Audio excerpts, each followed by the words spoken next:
väike tüdruk vaatas, kuidas ema õhtusöögiks kala praeb. Ema lõikas kõigepealt ära kala pea ja saba ning pani siis kala pannile. Miks sa pea ja saba enne praadimist ära lõikad, küsis tüdruk. Ma olen alati nii teinud. Juba minu ema, sinu vanaema tegi nii, vastas ema. Väike tüdruk ei jäänud aga rahule ning vanaemal külas olles küsis ta vanaemalt, et miks ta kalal pea ja saba enne praadimist ära lõikab.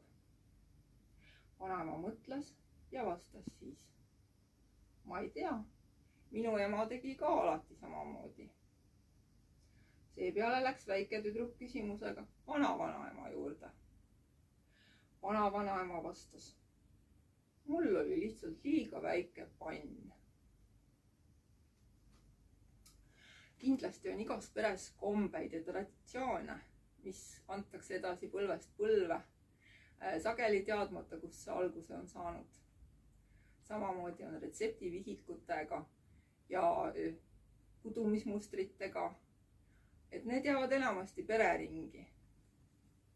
Mitmed muuseumid koguvad küll mälestusi ja üha enam on viimasel ajal näha, kuidas õpilastööde teemadeks on mälestused oma esivanemate kas koolielust või pereelust. Aga kirjastus Kuldnööbike otsustas mõned aastad tagasi välja anda kogumiku Eesti vanaemade lugudest. Ja selleks pöörduti ka raamatukogu hoidjate poole, et leida üles toredad Eestimaa vanaemad, kes oleksid nõus rääkima oma lugusid ja andma edasi oma tarkusi. Kuna Kirepi raamatukogu lugejate hulgas on mitmeid toredaid vanaprouasid, siis saatsin raamatu autorile mõnede kohta nendest ka lühitutvustused ja peagi selgus, et intervjuu aeg lepiti kokku ühega neist, vanaema Elleniga. 2018. aastal ilmuski suur kogumik pealkirjaga Eesti vanaemade lood ja salatarkused. 100 vanaema lood sõjast ja armastusest, retseptid ja nipid. Võrumaad esindavad 6 vanaema.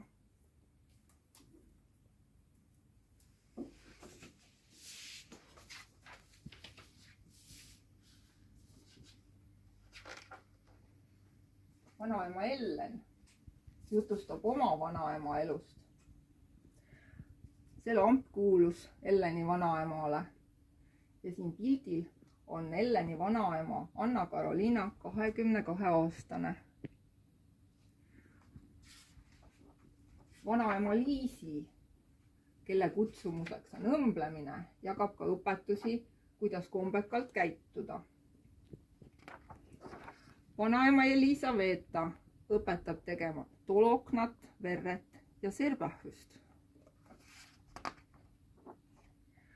Vanaema Linda armastab matemaatikat ja tal on lehmake, kes nõuab kogu tema tähelepanu. Vanaema Pilvi ammutab rõõmu albumite sirvimisest ja kirjutab luuletusi.